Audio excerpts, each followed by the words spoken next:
Hi, this is Paul. As those of you who caught this very strange little Friday morning live stream this week, which was very impromptu and ended when Rick got here because Rick currently has the network all apart as he's reconfiguring everything and doing all this stuff. So I'm unplugged from the internet, but I have made myself ready to do some things that I don't need the internet for so that Rick can figure all this stuff out while I continue to be able to do some things. I made a video that I don't know if I'm going to release it or I'll put on the front end. That's part of the reason for the slowdown. I know some people have been really anxiously awaiting more Synod content. One of the things that I was thinking about, so the banner gets to California later than it gets to Western Michigan. And this was the banner out before Synod. It always takes a little while for a print publication to have their banner edition. The banner edition will probably come while I'm on vacation, so you won't get it right away. But you can usually get banner content. Banner is the official monthly publication of the Christian Reformed Church. But I often struggle in terms of questions about, okay, where exactly do we get perspective on this? Now, Abide is one of the things that has arisen. It's really a group of pastors, like-minded pastors who, if you listen to some in the CRC that really hate Abide, I like to remind them that All One Body did it first, as did Christian Renewal, as did. There have always been these little interest groups that emerge in the Christian Reformed Church because it's a bigger body, and so you have a group that want to influence the body, and so these things emerge. Now, the Abide pastors tend to be younger than I am. They're a generation younger. They're much more internet savvy. The All One Body group tends to be a generation older than I am. So there's a lot of generational issues going on in terms of these Christian Reformed interest groups. Now, Abide has a really good website. They put out very interesting video content. Abide is even playing around with a print instantiation. And it's very similar to the banner in that they're sort of doing similar things. Those of you who are around the Dominican Republic, around the Christian Reformed Church, Cedric Parcells has an article in here. So it's super interesting to me that sort of thinks about denominations and this is just super interesting. This is super, super interesting. Because the questions I think about are, what is a denomination? What does it take to be a denomination? I should probably have Dan Ackerman and or Tim Vink on to talk about the formation of the Alliance of Reformed Churches, something that's been happening over in the RCA.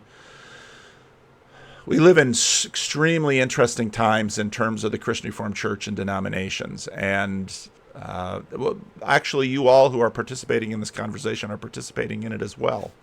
So these guys just did a video, and as I mentioned on the live stream I did this morning, one of my limitations of being all the way out here in Sacramento is that stuff happens in Western Michigan and I can't go to it because I just can't go to it. And I don't even hear about it because so much of this is local and interpersonal. And so one of the really cool functions that Abide has fulfilled is news organization. And again, in some ways they're left hand, right hand, darn dyslexia.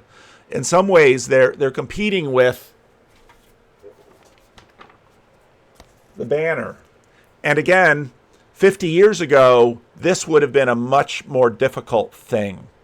Now with the internet, in many ways they are outperforming the denomination in certain aspects. Just a group of pastors, unlike Better Together, they didn't get money out of Classis Grand Rapids East to start it. I'm sure they've gotten donations. I mean, anybody who's aware of how you can actually get stuff done via the internet understands completely how these guys have done it.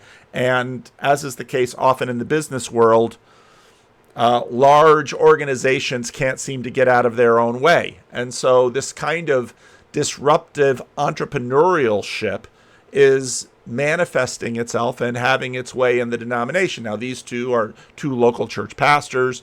They're not unlike all local church pastors. They're interested in denominational politics. They're interested in theology. They're interested in church history. And the internet gives, and now Abide, this new thing, gives them a way to pursue it.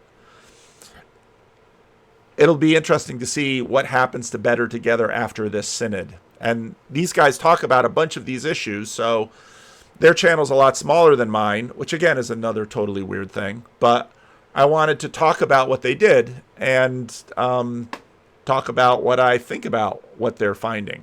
Update. I'm Reverend Tyler Wagenmaker. And I am the Reverend Cedric Parcells. And it is Thursday evening, June 29, 2023. We are on Calvin University's campus. That's right, back in our old haunts. Yes, we were just here recently because Synod just met here. Yeah. And in fact, that's kind of what brings us back into the Grand Rapids area here, Cedric, isn't it? Mm-hmm. We were just down the street, not that far. So again, I mean, I'm sort of a, well, I was going to say I'm sort of a one-man show here, but no, we've got the randos. So yeah. From here at Calvin Christian Reformed. We are strange, but we are mighty. Church, where they had a town hall meeting for Classis Grand Rapids East, and all the churches of Classis Grand Rapids East were invited, all the members were invited to attend. Now this is interesting too, because what they organized is not a regular meeting of Classis. One church decided to hold a town hall meeting, and you go through church history, again, it's the initiative shown by certain members in the church, and that's what Abide is, except Abide is using the internet. So that's another way that all of this is changing.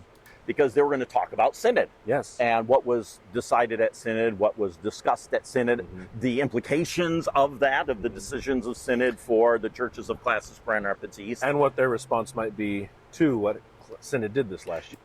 Okay, so Classis Grand Rapids East is not waiting for a next Classis meeting. Again, one of the things that I've talked about with respect to confessional conversations is what are the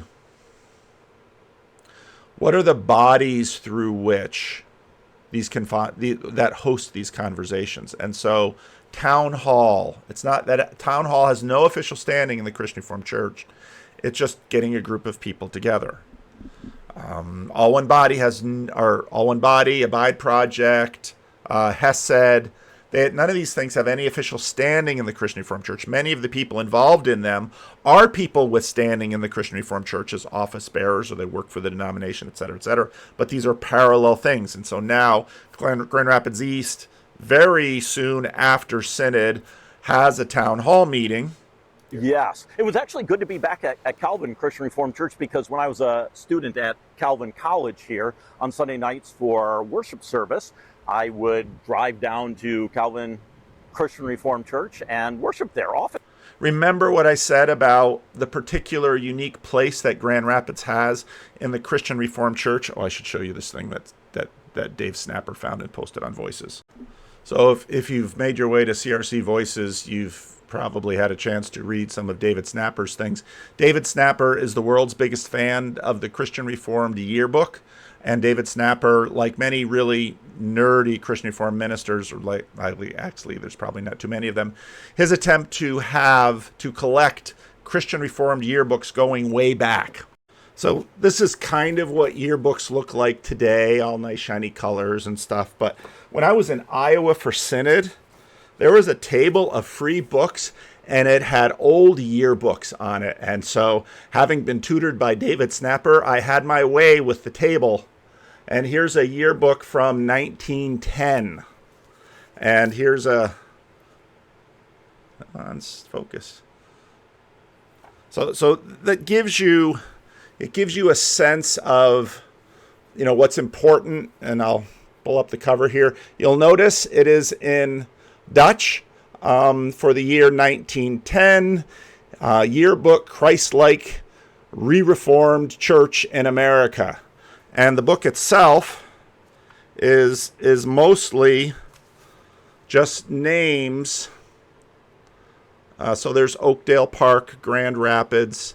Ten Hor is in Moline, Scriba, and so this is a 1910 yearbook. Here's a 1924 yearbook, and notice, see, this is before the First World War. Come on, focus. This is before the First World War.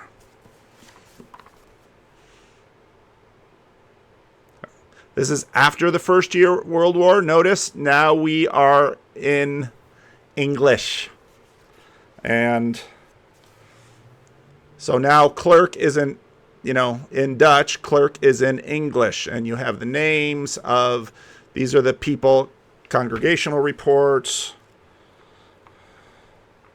You still, though, in the back of the book have, and our good friend Job and some of our Dutch friends can probably work this, the Mengel work. I don't even know what that means. Someone in the comments will tell me. Now, here's one from 1975. And ministers and statistics from churches. Obviously, the church has grown since 1910. The print is still small, and today this one's mostly just directory. Some of the other yearbooks have more information, and they're fatter. So this picture that I have on here is from the yearbook in 1940, and of course it's a map. And it's showing basically all of the places that there are Christian Reformed churches, and all the lines connect to Western Michigan. This was obviously somebody's idea. I should press upon Snapper to figure out how to get a better rendering of this for me, because maybe if someone's in Western Michigan and they go to the, again, I'm not in Western Michigan, so I can't go to the Calvin Library, which would have all these things, and you could pull them off and you could scan it or take a good picture of it with your iPhone. David's not necessarily a technological wizard, although he follows all of these numbers more closely than anybody else I know. And so here, but this just shows you, gives you the mind of the Christian Reformed Church, especially in 1940, in terms of this special status of Grand Rapid in the minds of the church. It's often in the Christian Reformed Church, we call Grand Rapids Jerusalem. We should probably call it Rome, except the Christian Reformed Church up till about 50 years ago was so anti-Catholic, to call it Rome would have been a tremendous insult. And so instead, Grand Rapids was Jerusalem.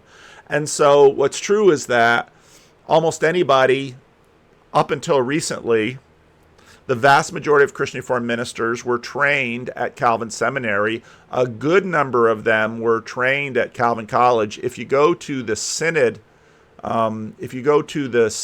recordings and you find the report from the president of Calvin College, he has people stand up who basically have been to campus, and it's almost everyone in the room.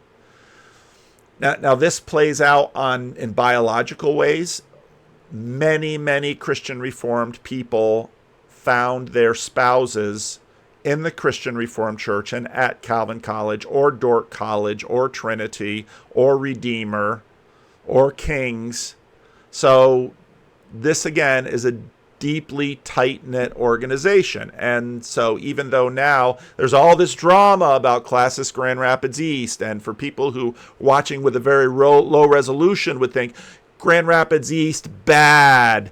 Zeeland, good. It's not that way, because almost anyone who had spent 4 or 8 years in Grand Rapids, going to Calvin College and or Calvin Seminary, Calvin University, would have been a member of any of these Christian Reformed churches. And so, again, this is family business.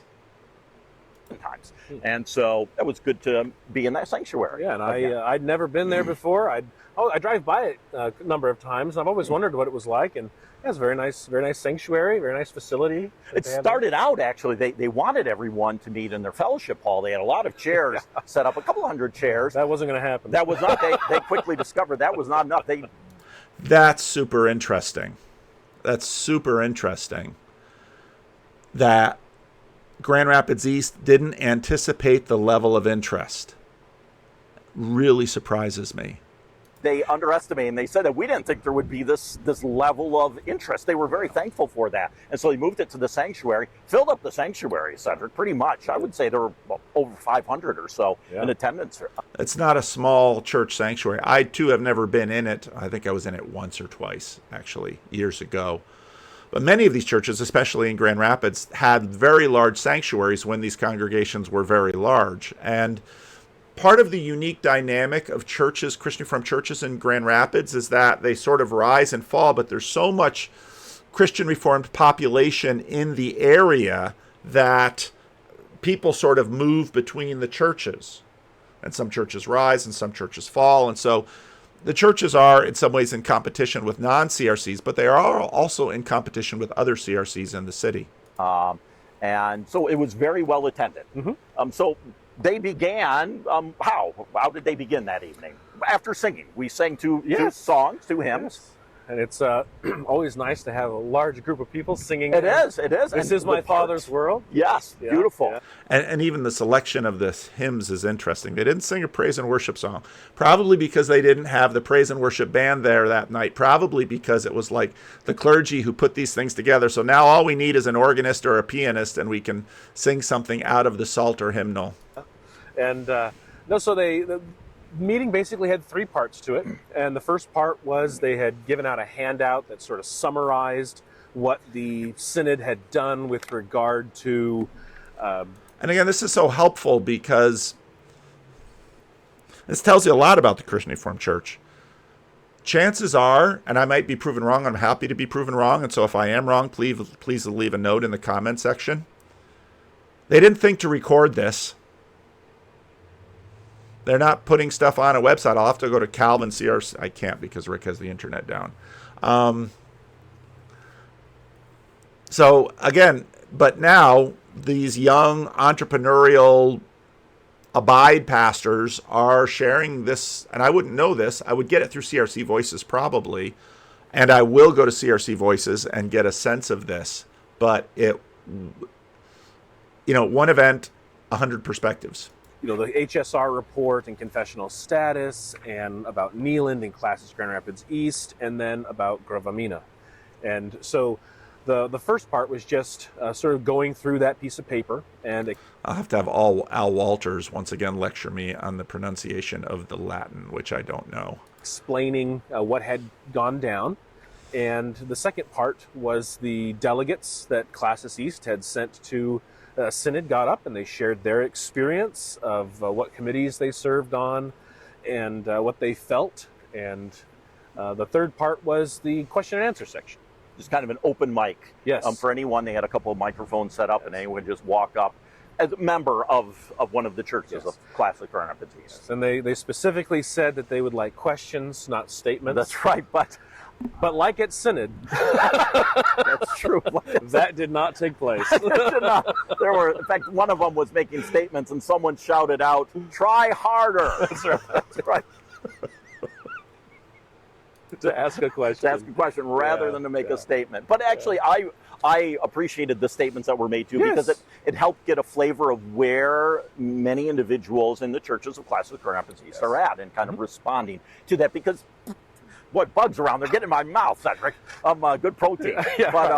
But besides it impacting, of course, the churches of Classic Grand Rapids East, it impacts the entire denomination also. Yes. And so that's one reason why we were there, just to sit in again as ears for our own purposes, because it does impact. I appreciate that they go, and I appreciate that they report, because there was a member of, I'll name the church, Ammon Valley. Mark, you're probably listening to this. He's the pastor of Ammon Valley. Mark and Zach have been on the channel. I went to Synod 2022 with Zach, and he was a member of Ammon Valley, and I was at that point on the Classical Home Missions Committee, and he would always complain about this secret society called Classis, because stuff would happen at Classis, and if you were a member of the church, you had no idea of anything happening at Classis. And that's kind of a part of the CRC culture too.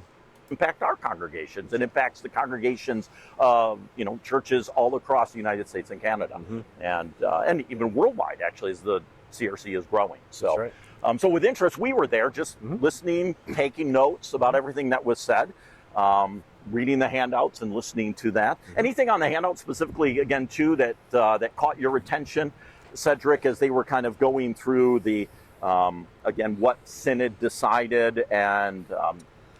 Well, I mean, the only thing, they did a good job summarizing. I thought in terms of when they were just summarizing, they did a really good job. The one thing that did catch my attention was on the backside of their page. They talked about the fact that that recommendation B had been voted down with regard to another in loco committee. Correct. And so their interpretation of that, I guess, what they say is the effect is that there, and this is underlined, Yes. there is no current pathway or mechanism for forcing either compliance or disaffiliation. And so I think that there was a lot of discussion. That's an interesting statement.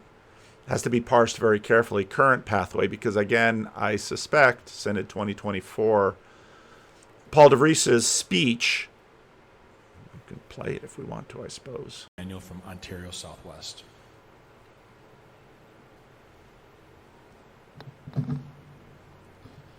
Paul DeVries from Classis Thornapple, and just full disclosure, I was on the in local committee. I speak against this motion. This is a mistake, my friends. It lacks wisdom. A is enough. I agree with my brother Mike. A is enough. B is in fact punitive.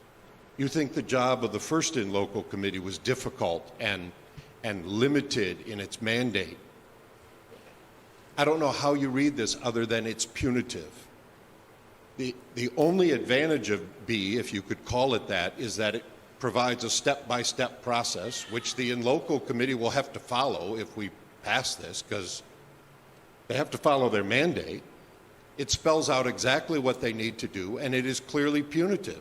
The goal is, it seems to me, to remove the church. I served on the first in local committee. That's what the result of this will be.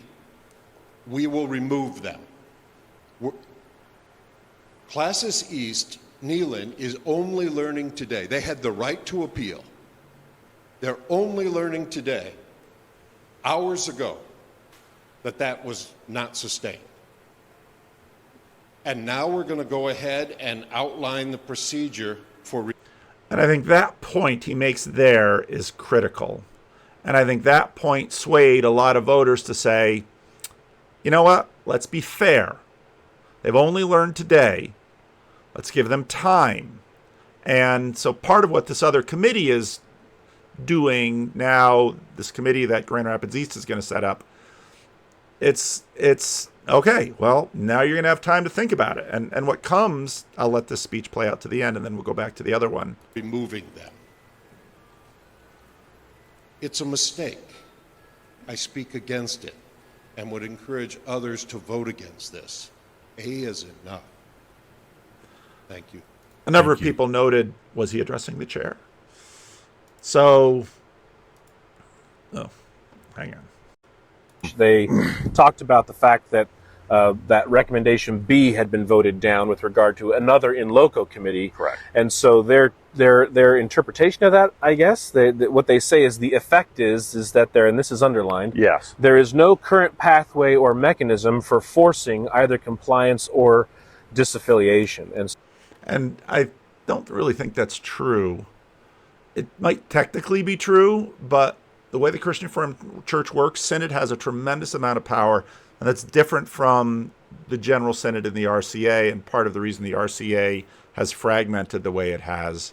So I think that there was a lot of discussion about how to interpret that. Yes. at the town hall meeting. Yes, and there was a lot of thanks actually mentioned for Paul DeVries. Yes, he came up several times. Several times. In fact, one of the delegates who was from Neyland Avenue, who was a delegate to Synod, said Neyland Avenue was saved by a churchman, Paul DeVries, with his speech that he gave on the floor. And so again, that just is a reminder that things that are said on the floor of Synod, that does have an impact on delegates. It is a deliberative body, and people do make up their minds, and sometimes can change minds too, as they listen to things. So that was one of the points of discussion for sure, and that came up at different times later on as what does it mean that Synod has given instruction, and what is the obligation for the churches of Classis Grand Rapids East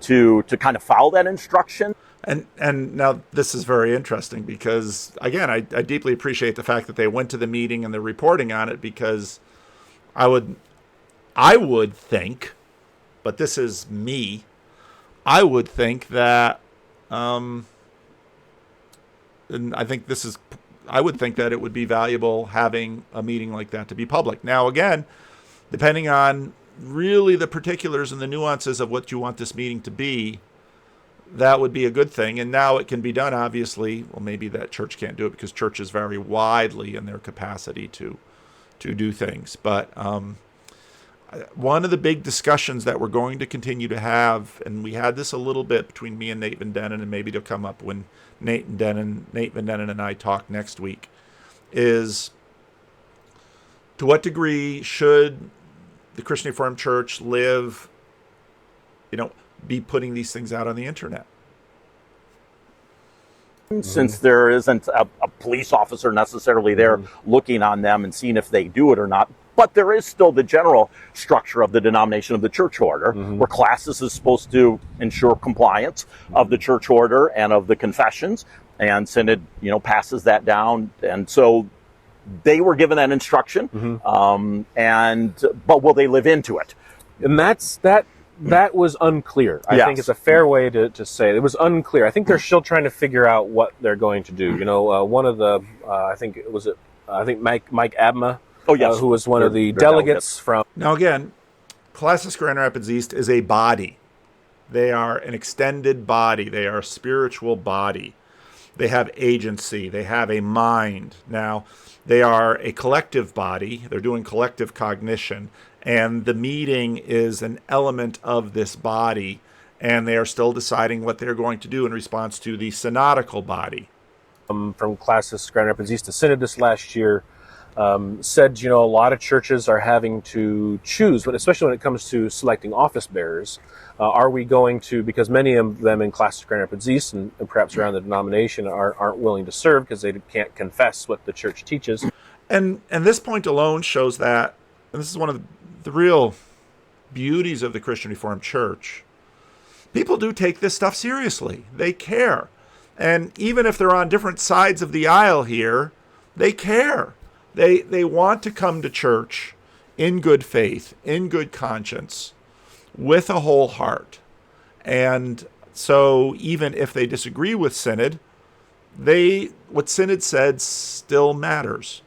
And so they're having to leave people off the list for elders and deacons. So are we going to be a functioning church and disregard what... Now, remember the video I made? And sort of depending on your answer, we'll decide whether we move this now or take our break and so forth. To the officers, your motion looks a whole lot like the original overture, and you're just sort of asking us to go ahead and approve the main request of the overture, which is to have our general secretary do all this work.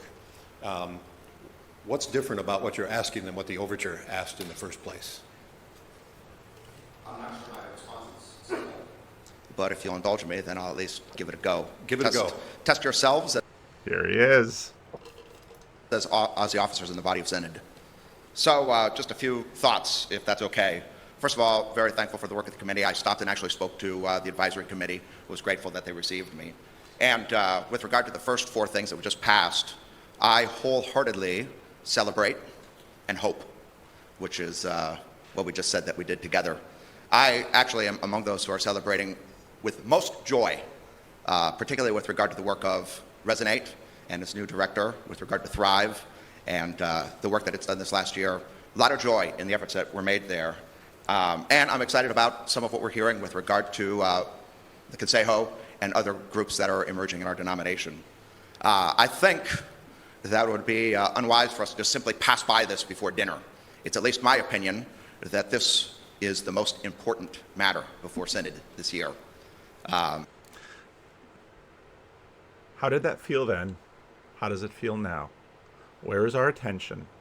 What are we thinking about? Did you hear that? Don't miss that. He's right. It's the most important matter before Synod this year. He's absolutely right. And I think he's still right. Listen to my videos about all this drama about the same-sex marriage stuff. Well, the CRC has COPD, it has heart disease, it has diabetes, and in some ways the same-sex marriage thing is like COVID. And, well, people are like, same-sex marriage is going to kill the denomination. No, actually, it's the underlying comorbidities, words we all learned during the pandemic. Depending on what you do, I'd like to just point out the numbers. In less than 20 years, in fact, in 17 years, our membership's gone from 272,000 to 195. A third of our church is gone in 17 years. Our baptisms, if you look, just in 2006, 20 years ago, we regularly celebrated about 3,800 baptisms. Today, it's half each year. Transfer growth, 2006, just 20 years ago, not quite 20 years ago, we welcomed 4,600 people by transfer. Today, 1,900, much less than half. Evangelism, 2006, we welcomed 3,400 people by evangelism. That's almost 4 for every church. Last year, we welcomed 800, less than 1 for every church.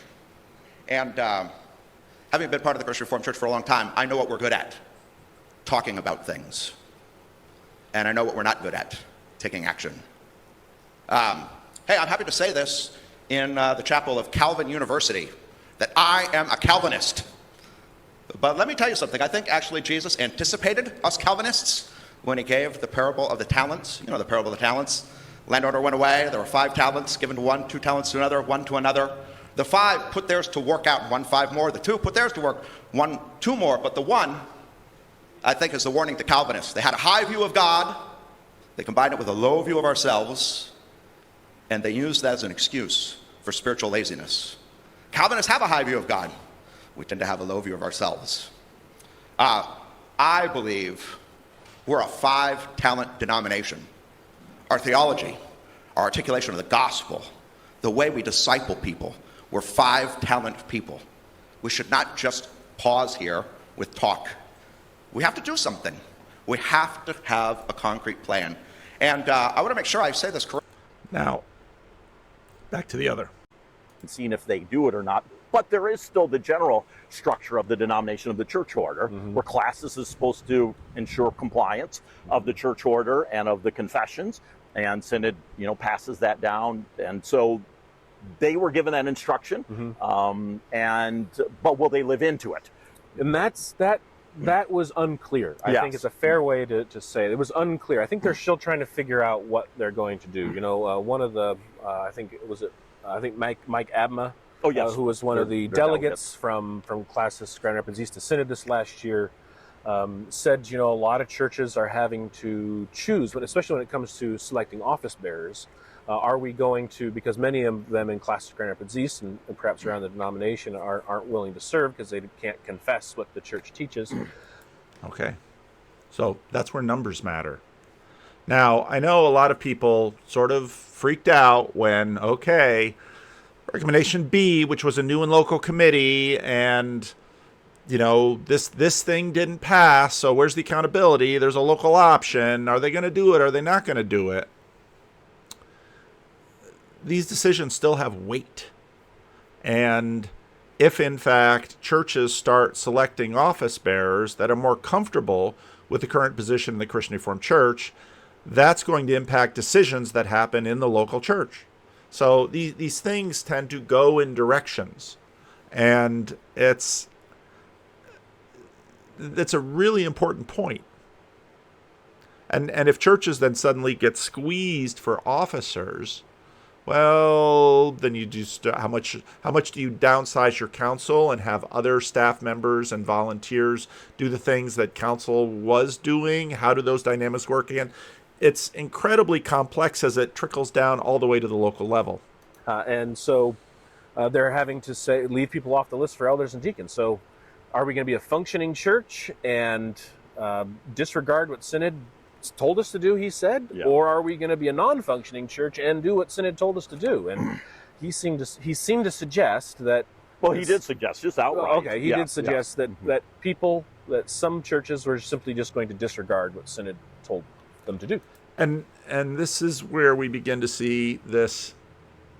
So the confessional conversation often happens in a time of breakdown. Because, okay, well, what does this mean? We have to redefine, we have to reorient, we have to reestablish. And basically what follows in this video is all that sort of process. And just very matter-of-factly, right, as part of that. Yeah. Now, they are getting together a committee. That's something they mentioned tonight, that the Wednesday following Synod, the pastors, all the pastors of Classic Rapids East, the churches were invited, and over 30 of them got together, and we're just kind of talking about what's... So there was another meeting that we're hearing about now that, again, Classis wasn't officially constituted, but they are going to form a committee, and then probably the next Classis meeting will bless it. Classis, like Synod, meets 2 or 3 times a year in Grand Rapids. I think they have 3 meetings a year because geographically they're closest. My Classis meets twice a year because we're spread out from between Bakersfield all the way up to north of Sacramento. But there's a classical interim committee, as it used to be called. A lot of Classis have sort of renamed it, that can act on Classis' behalf between Classis meetings, and then their actions are then ratified at the next Classis meeting. next step for our churches. And so they are going to be creating a committee that is meeting already next week, Wednesday, and is going to be talking about where do we go from here. Everything's on the table, right? It sounds like. Yes, and everything. And that really was, that was said that everything's on the table, and how they're going to respond. And that's where I think they're searching for their response at this point, because there were some people who were there, and when they got up, they said, we're CRC to the core. This is our identity. That's why we're staying in the Christian Reformed Church. And then other people got up and said, we can't keep doing this. We should look into disaffiliation. And so there's the whole gamut there in Classis Grand Rapids East, I think. Yes. And Payne, one of those in attendance mentioned from Church of the Servant that they just had a meeting this past Sunday, and they were talking about Synod as a congregation, and it was mentioned about how there's going to be pain regardless, wherever you're going to be on this, and so there was a pain. I'm trying to look at this quote here, that the pain of leaving. Now pain is an interesting word, because again, these are bodies. Bodies hurt. It's this exaptation, again, back to the cognitive science stuff. Bodies hurt. The body has agency. The body has consciousness. The body has pain. Now, it might not be exactly the same kinds of agency and consciousness and pain that you and I have, but the analogies are good enough to hold. And it's just simply the way we talk about these things. In the Christian Reformed Church, right? And their church is exploring that. The pain of leaving the CRC will be borne by those who have the power, right? And it was said at their meeting. However, but the pain of staying in the Christian Reformed Church will be borne by the queer members of. That's a fascinating line. Those who, because again, once something like, okay, we're going to see everything through the lens of power. All right. So now things are going to look differently. So now we're going to analyze this. So those with power. So then it's almost like, okay, so if we want to prioritize keeping the queer people from not feeling pain, then we should leave the denomination. And that's the way this works. Because if you adopt a particular lens, such as we're going to see everything through the lens of power, then things are going to look a particular way. And this, again, if you go back into the videos that have been made over the last couple of years, why I think some kind of separation is inevitable, because people are talking this way and seeing things through these filters, and those filters have consequences. And what's going to be interesting is that depending on if there is disaffiliation, how that works for individual pastors, how that works for their pensions. Some of that pain might be financial for these people in power, such as clergy who have pensions. And yeah. The CRC, it was said, by that individual. Right. And so they have a lot to weigh as to the direction where they want to go in terms of ministry. And that really was, one of the people. Now I'm going to say that I'm going to give an invitation that, so the pastor of Calvin CRC was in the group that that Sean Baker brought together. So if she'd like to come on the channel, she can. If Mike Abma, again, I went to seminary with some of these people like Mike Abma. If Mike would like to come on the channel and talk, I'd be welcome to have Mike. I'd love to hear people honestly share where they're at right now. Now again, and this goes to everything that I make, things may change, but it's helpful to get clear signals of where people are at now. People who got up, who's the leader of All One Body, Art Youngsma. Oh, yes. He was one of the members who said, we can't just keep doing this indefinitely. The All One Body has been doing this for 12 years, and this is where we've gotten after. Now again, All One Body is the affirming advocacy group in the Christian Reformed Church. 12 years, and he said people are, in his opinion, people are being hurt by the theology of the Christian Reformed Church, and people shouldn't have to deal with this confessional status issue.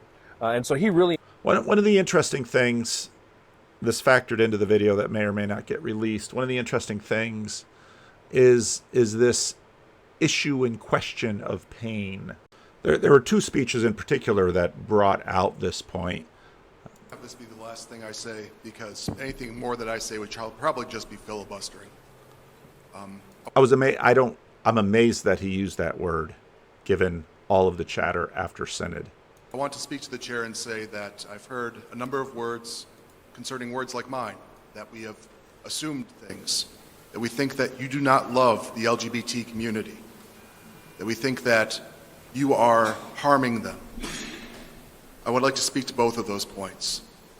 I do not think that you hate LGBT people, whoever that may be. I do not think that you are harming them on purpose. I genuinely do not believe that. I believe that you are drawing them to Christ in the ways that you best know how. You want them to have a deeper relationship with God. You want them to live in the grace of God. And you just want so much good for them. But as to the harm, whether you want to harm them or not, the effects of your actions are not under your control. Only your actions. While your love is true, the harm that is caused by your actions is also true.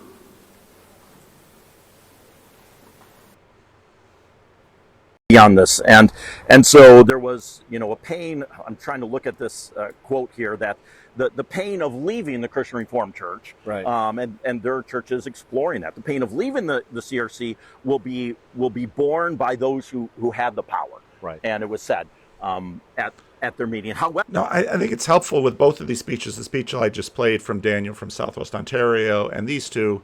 It is not the case that the groups aren't seeing each other necessarily correctly. I think there is a fair amount of understanding each other back and forth. That what there is disagreement, and this again is confessional. These are two very different perspectives that they're bringing to the conversation. But the pain of staying in the Christian Reformed Church will be borne by the queer members of the CRC, it was said, by that individual. Right. And so they have a lot to weigh as to the direction where they want to go in terms of ministry. And that really was, one of the people who got up, who's the leader of All One Body, Art Youngsma. Oh, yes. He was one of the members who said, we can't just keep doing this indefinitely. The All One Body has been doing this for 12 years, and this is where we've gotten after 12 years. And he said, people are, in his opinion, people are being hurt by the theology of the Christian Reformed Church, and people shouldn't have. And this is why I think there is going to be a division. When you have disagreements this deep, with this much perspective, it makes it really hard to continue to be in the same body. To have to deal with this confessional status issue.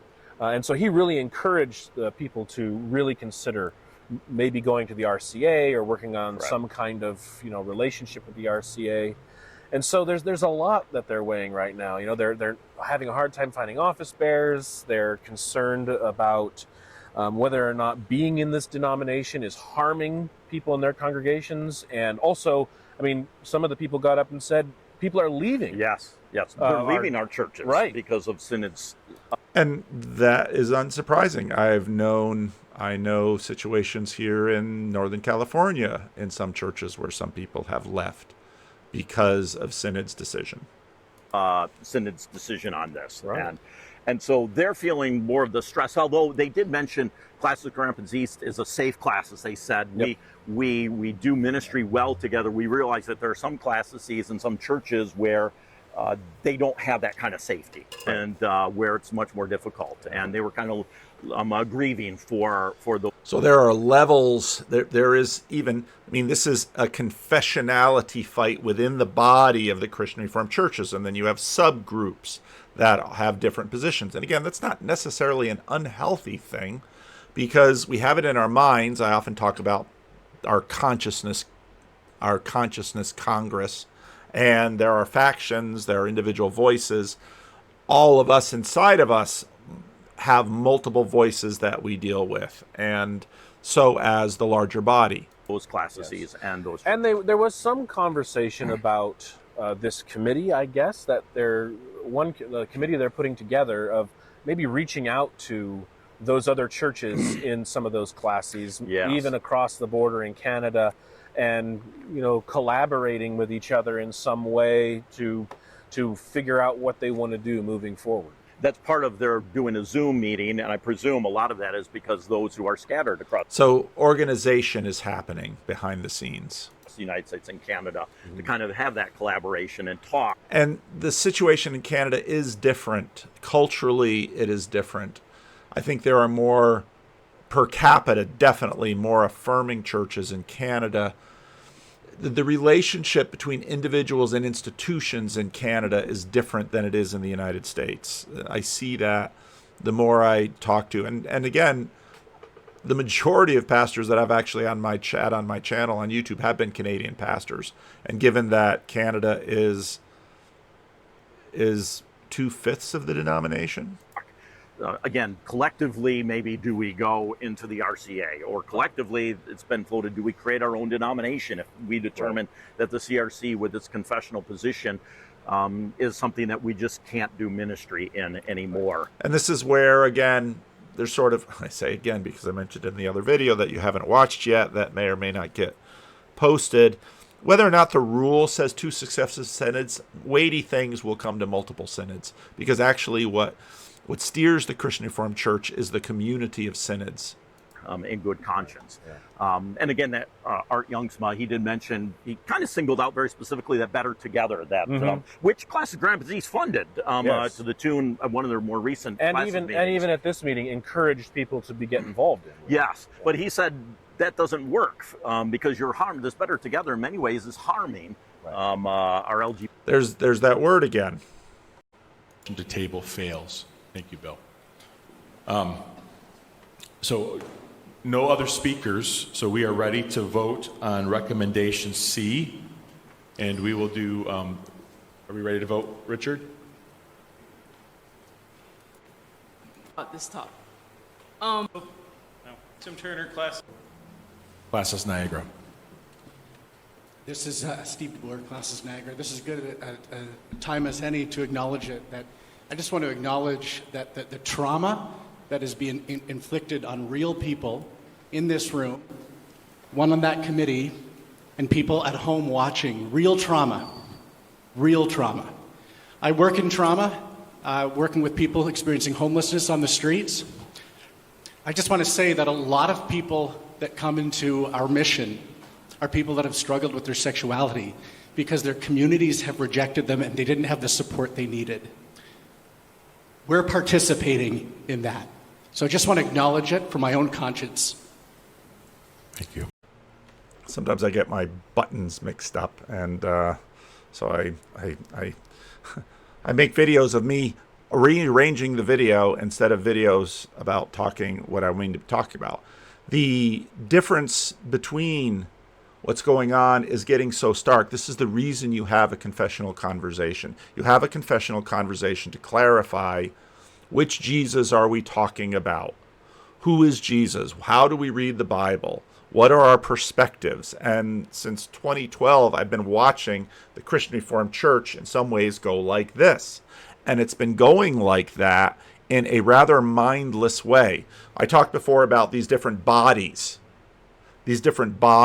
that are within the Christian Reformed Church. And these churches, they've been going like this, and I've been saying, we need a confessional conversation.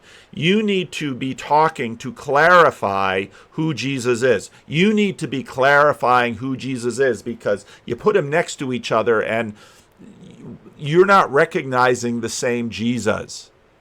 You're going to have to go back and do this work. And ideally, a church is a place where we can do this together.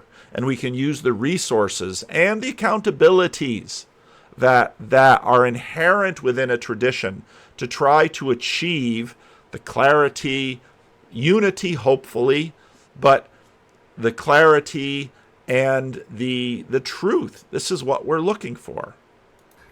Q plus members in our congregation, in our community, our witness, he said, our kind of ministry. Yeah. One of the delegates also to Synod from Classic Rapids East, he said, I wish we could just almost stop talking about this and we could just really focus on Jesus. He said, if we could just focus on Jesus, then as if human sexuality issue is a peripheral issue where we can agree to disagree, and kneeling can do its thing and other churches can do, it's kind of like a local option. I know we've had our own thoughts about that. Yeah, too, I appreciate the brother's comment. The challenge is that who is this Jesus that we're pointing people to, right? Because the Jesus that you are listening to and who's speaking doesn't sound like the Jesus that I'm listening to and I'm hearing when I read the scriptures. And so if our unity is supposed to be found in pointing people to Jesus, we may be pointing people to two different Jesuses. And, there was one member who got up of Classis Grand Rapids East and said, I don't recognize this church anymore. I don't recognize my faith in this church. And I wonder whether or not that's simply the case, that we do have two divergent understandings of the faith. Yeah. And that's exactly why you have a confessional conversation. You start to work on this. You work on your own. The other side works on their own. They begin to understand each other. You can compare notes. You can decide, well, what do these two Jesus and these two perspectives entail, and what must we do about it? And incompatible understandings of the faith and continuing to try to be better together is simply going to harm people, and not just LGBTQ people who are on the more affirming side, but also LGBTQ people who are on the conservative side, who are saying, I can't be part of a church that isn't going to uphold me and strengthen me and tell me that I'm walking in the way of the Lord. Anna, and then Richard from Toronto, and then Brian from Grand Rapids North. Josh Dykstra from Classis, Ileana. You can rule me out of order if you like, but I've heard a lot of language going on tonight and yesterday, and from many people when I've talked to them about this entire situation. And to be honest, my heart is broken, because I have family on both sides of this argument. And in fact, I have family that has basically declared themselves atheist because they look at our church, broken as it is, and they say, because you can't love me for who I declare myself to be, you don't love me. And I have told them time and time and time again, I love you so much. I love you so much, I'm going to preach the gospel to you day in and day out. And I'm going to preach the gospel of Jesus Christ to you day in and day out, in season, out of season, every time I get the opportunity. And they've shut me out of their lives. People of God, the offense is the gospel. And there are many times where I would love to reach across the aisle. I would love to reach across into this world and preach the gospel. But if I don't know what I stand on, if I don't know the theology I have, if I don't know what the gospel of Jesus Christ is, how can I be an adequate servant of Christ to say, here is Christ. Here's what it means to be born again in the name of Christ. I wear the name of Christian, not in vain, not in false advertising, but in saying I represent Christ in this world. We just said it at the convocation of the Synod with the breastplate of St. Patrick. May Christ see us. And that's where pastoral guidance, pastoral ministry, pastoral care starts. It starts with our theology. It starts with who we know we are to be in Christ. And if I can't say that to even my brothers and sisters in this room, what right do I have to say that to my family members, my friends who've shut me out of their life because of this issue? I speak in favor of this motion because yes, it's hard. Yes, it's difficult. Yes, there are pains behind it. But I feel that this is necessary for us as a church. I feel this is necessary for the sake of the gospel. Thank you. Yeah. And that's exactly what the speech given by the one person that said, I love my family members. They don't understand. There are multiple speeches like this. I played them for this video. Dan from Southern Ontario says, you understand this as love. They understand it as hurt. You see this sometimes in very unhappy families. One person is trying to love the other person, and the other person receives it as something totally different. You see it sometimes in a couple when, let's say, a child dies, because the two ways that they try to grieve are exactly opposite. One person needs to grieve by talking about the lost child. The other person is trying to grieve by avoiding the lost child. And this is why often when a couple loses a child, the marriage is lost, because their grieving styles are completely incompatible. And what you would do if you were trying to save the marriage is you try to bring those things to light. That's what a confessional conversation does.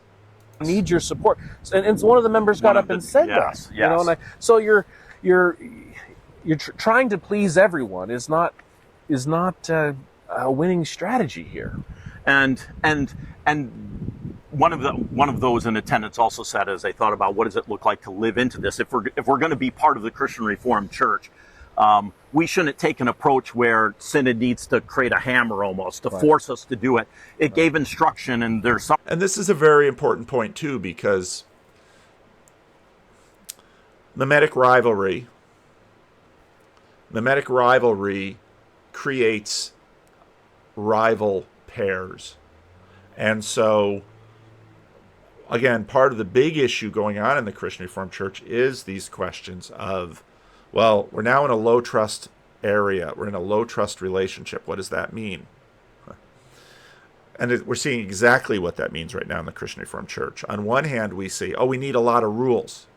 And from the right, we see that we need a lot of confessional rules in order to enforce our confessions on others. From the left, we need a lot of safety rules in order to make this a safe place. And so then people stand up and they say, in one video, in one speech on one topic, they stand up and say, you guys are acting like this is law, but we need grace. And then on the other one, they say, no, harm is the big word. Harm. We need law. And it's like, wait a minute. On Tuesday or on Monday, you're standing up and saying, we need rules. And on Thursday, you're standing up and say, we need grace. And it all depends on which context. And the two sides switch sides in the conversation about this. How do you establish a better trusting better trusting community? Hopefully, one of the ways is you turn up the resolution on how well each side sees each other. And again, one of the things that we're seeing is that there is some understanding between the sides. There's disagreement between the sides. At least if you can agree to disagree, then maybe you can begin to map out some boundaries and figure out how the two groups can work together. For example, if you had a grieving couple, the one who needs to talk about the lost child maybe is not going to talk about that lost child with their spouse. Maybe they're going to talk about that lost child with their other friends who are trying to help them grieve. And the one who is avoiding it maybe is going to have to be with friends that can very gently sort of hold space for them for doing that.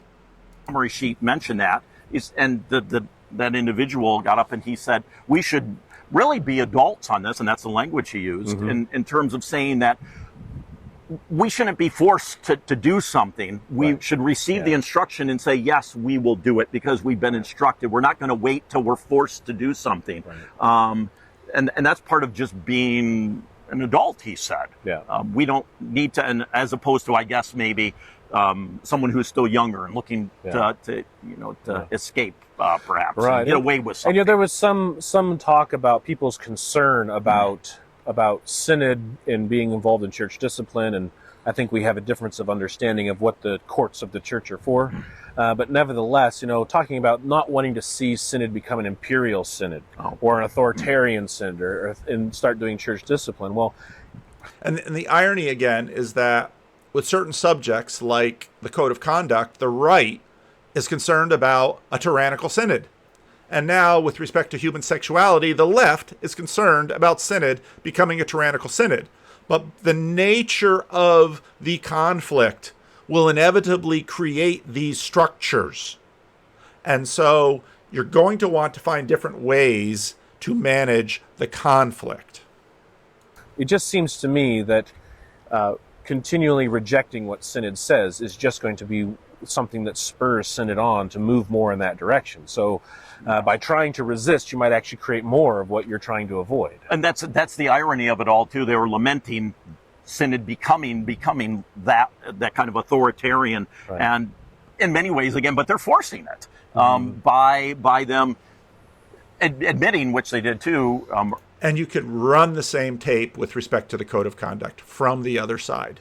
Well, you're resisting accountability. You're putting lives in danger. The safety of our children is in jeopardy. We have this long line of stories about people who have been abused. And then this often gets tacked on complementarianism. I hear that regularly. So, well, it's because you don't believe in women in office that children are abused. It's like, whoa, really? You don't want us to run those conversations through the other way, do you? So the way to talk about this is to figure out how to talk about this and to see each other and understand each other and have these things clarified with each other and figure out, okay, what do we do? Earlier saying we're going to disregard synod in order to be our functional kind of churches. So some churches are going to choose that direction. Yes. But there was one thing that came up at Mike Abma brought up with regard to Rita from Classis Quinty. She had got Synod. at You're talking Synod. about Yeah. So Mike got up. Rita, then Herb, and then Matt from Lake Erie. Rita Klein-Gelting, Classis Quinty. I have a question for the majority committee, and I think I know the answer. Actually, 4 questions, but I know the answer, but because otherwise I wouldn't have signed the minority report. If this passes, can someone who is unsure of what God expects of LGBTQ peoples, can that unsure person become a member of the CRC? Question 2, can someone who is unsure become an office bearer in the Christian Reformed Church, in our churches? Number 3, can someone who is unsure sign a gravamen? Is that okay? I've been a member of the Christian Reformed Church all my life, as my husband and our parents and my 4 sons, my 4 boys, who are, Karen knows they're men, and their wives are all following Jesus and are members of the Christian Reformed Church. My 12 grandchildren are members of the Christian Reformed Church. If my 4 sons and their wives fall into this category of unsure, can the CRC still be their home? You may answer the question.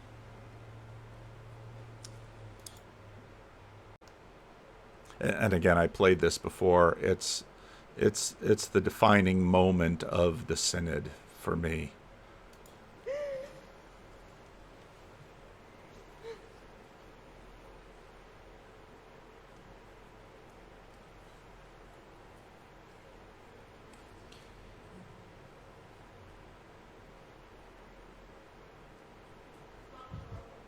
No, I know. No, Rita, that's fine. We were in committee together. I bless you. We worked together.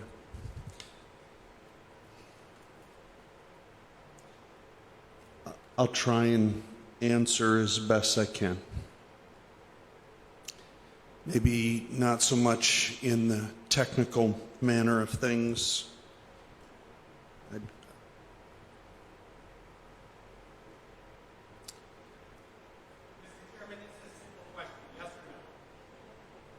Come to order, folks. Give some space here. Give some space. At 5:30 this evening, we adjourned. I think it was 5:35. And I jumped in my vehicle and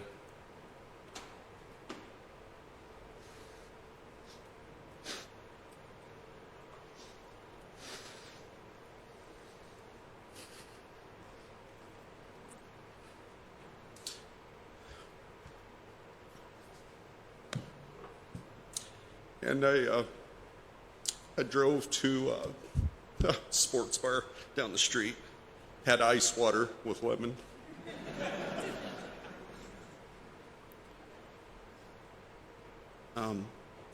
And here I am, a 55-year-old guy sitting in the corner in a sweater, crying.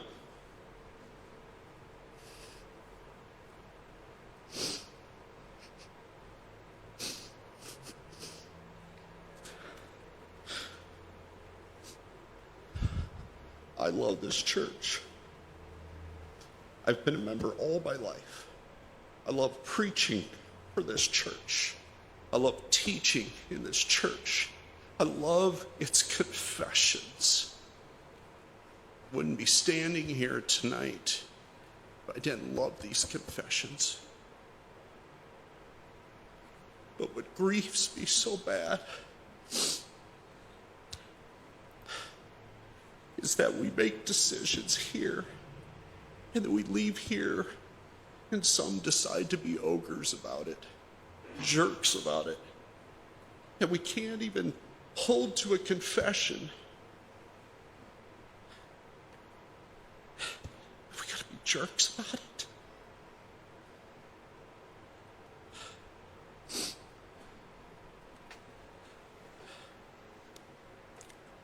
Please,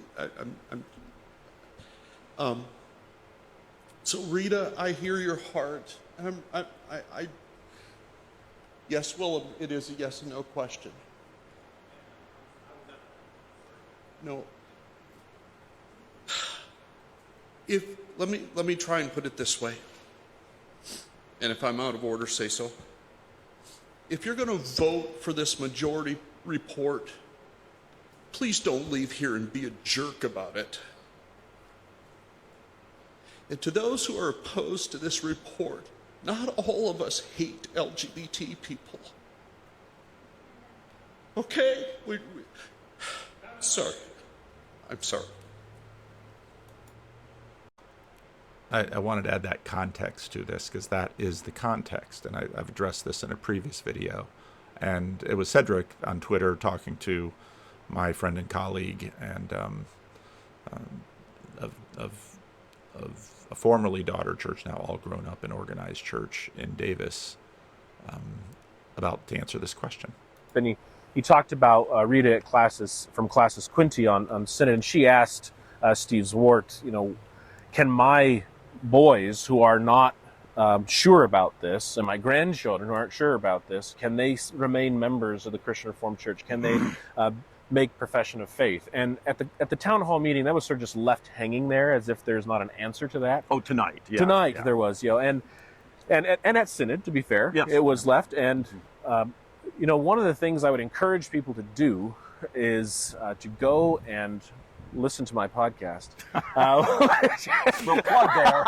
which is the Confessing Calvinist. Oh, you even gave us the name of the podcast. So, okay, I was wondering if that was going to come. It's There coming. was. And the reason for this is because Synod 1964 dealt with this. And there was a Reformed Baptist couple that wanted to join the Christian Reformed Church, and one of the ministers in Classis Muskegon protested and said, how can we allow Reformed Baptists into the Christian Reformed Church? And Synod said, calm down, brother.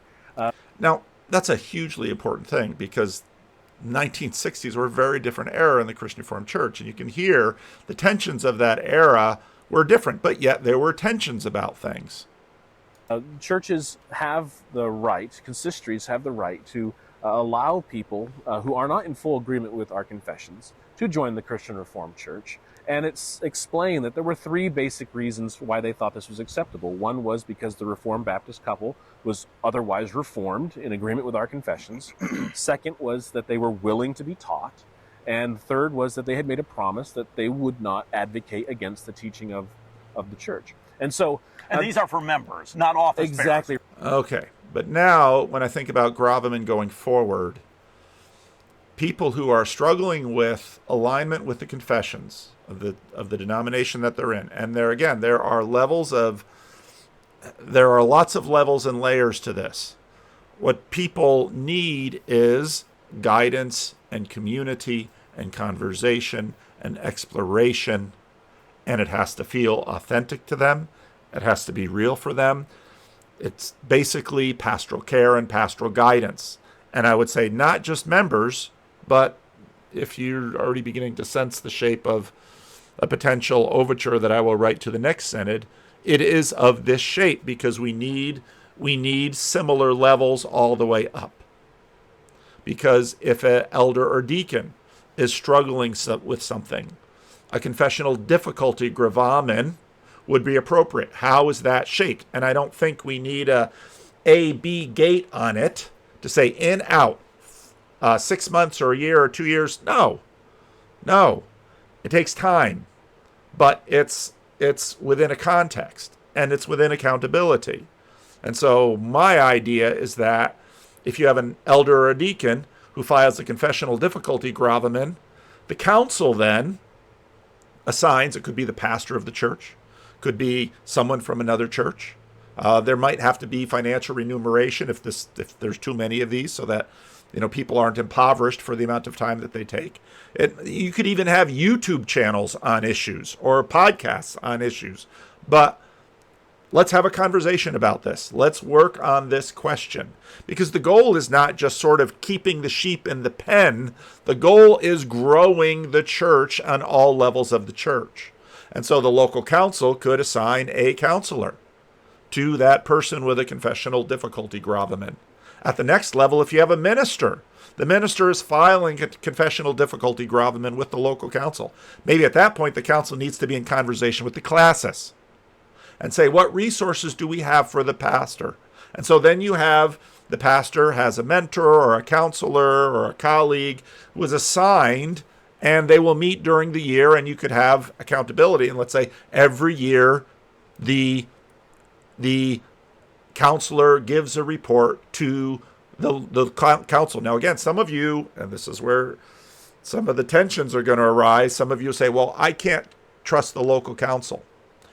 Well, then you're going to have to ask deeper polity questions about the Christian Reformed Church. Because what the Christian Reformed Church does is try to keep in tension the authority of the local council, the regional Classis, and the binational synod.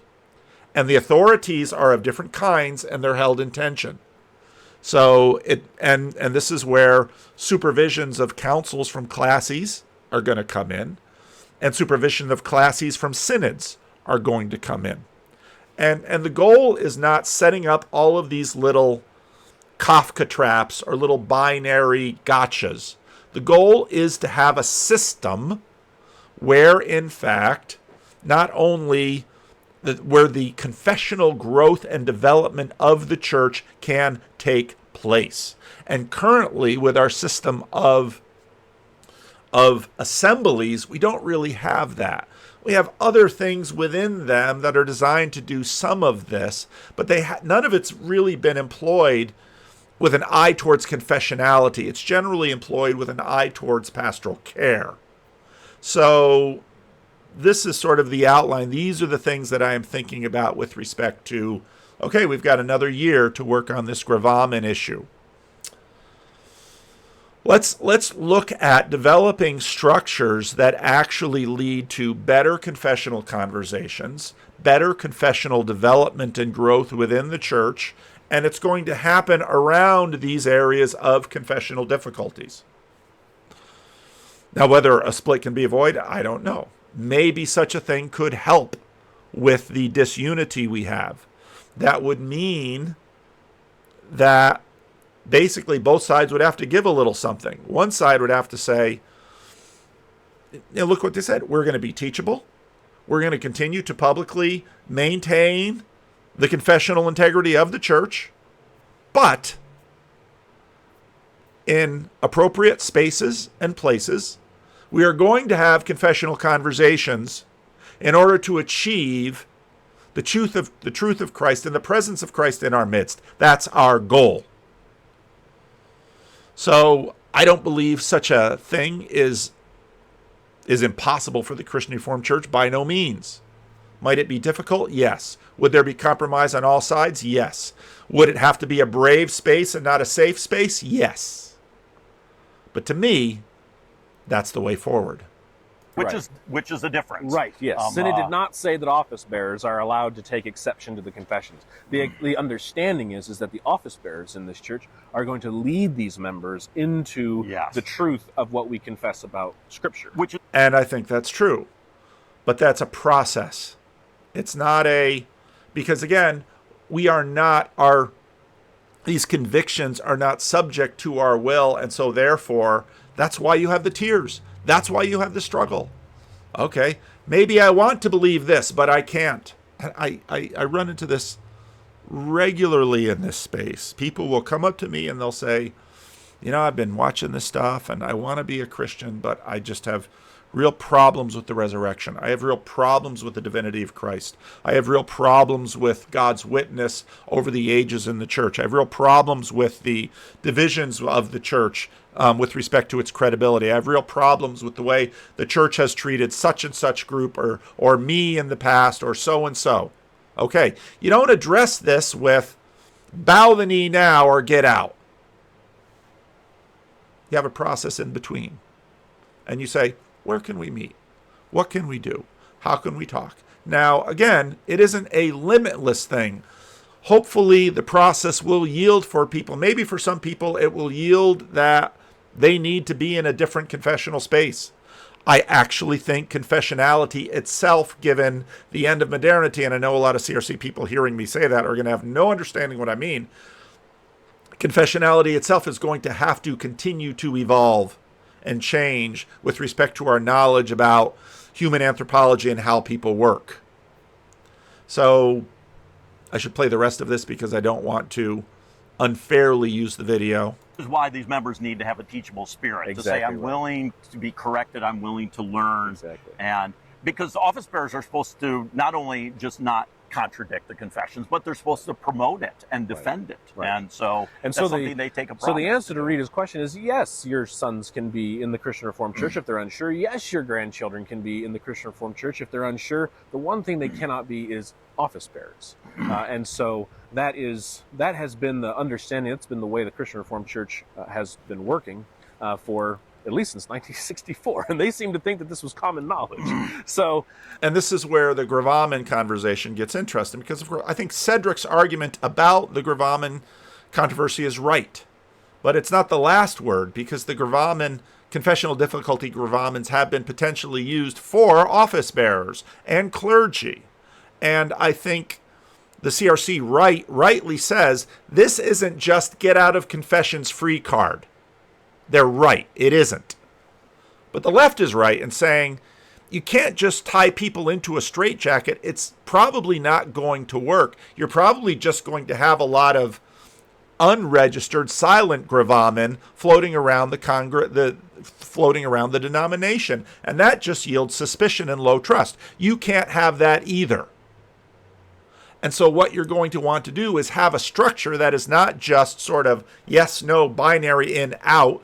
You're going to want to have a structure of process where there can be these kinds of conversations, where they can grow. And actually, we're going to need an ongoing process of discovery with respect to how confessionality works.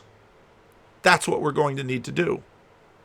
I think that it's important to get that out there because it keeps this, the more we put this question out there and it's not being answered, I just think to myself, there are good answers to these questions. Our denomination has struggled with this in the past and come up with really good answers. Yeah. So, well, we're starting to lose our daylight here, Cedric. Okay, so that's the end of it. And well, we have some good answers. I think we need better answers. And I think what we need are better processes for the Canadians around. And we need better systems. And because part of what has happened is that the ongoing formation of clergy now happens far beyond the Christian Reformed Church. And so when you arrive at an assembly, all of these people are formed in very different ways. What are you going to do about that?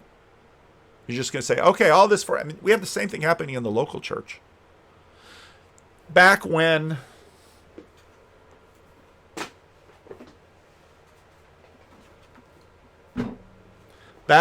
these came out, that was still happening then. But 1910, no radio, no television. You had newspapers, you had print, you had publication. But the Christian Reformed Church could be a group unto its own in a new world, speaking the language of the old world and getting all their ministers from the old world. 1924, well, now after the First World War, we're using English. Now we're having conversations with Presbyterians. We're still getting ministers from the old world. 1975, very different context. Television is forming our youth. Radio is in the cars. Music is changing us. The Jesus people stuff is going on, has gone on. The churches that we are in dialogue with and communion with, both officially and unofficially, are changing dramatically. Today, we need systems that deal with this, and the concerns of the right have to be engaged. This is not a get out of confessions free card. It's not what this is. Of the left, they also have to be engaged. These are all that we've learned about cognitive science, psychology, formation. Now, there's plenty of sifting that has to be done in there too. Don't get me wrong. People are formed. We have to be in the business of formation. Right now, there are all kinds of... I got an email from denominational offices saying that I could do, what am I thinking about? I can't think of the word right now, doggone it. But, basically I could subject myself to faith development from outside people. These people aren't in the denomination. This particular, and I can't think the word, and someone will put it in the comment section. It's amazing how you can mind read me from the comment section. Spiritual direction, there it is. I knew it would bubble up. It comes out of the Roman Catholic tradition, if I'm not mistaken.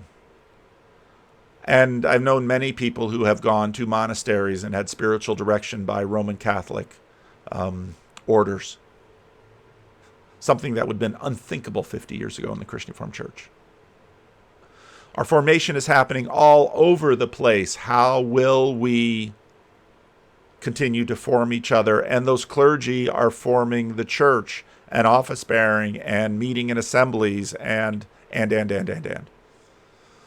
We need a much better system of discipleship, conversation,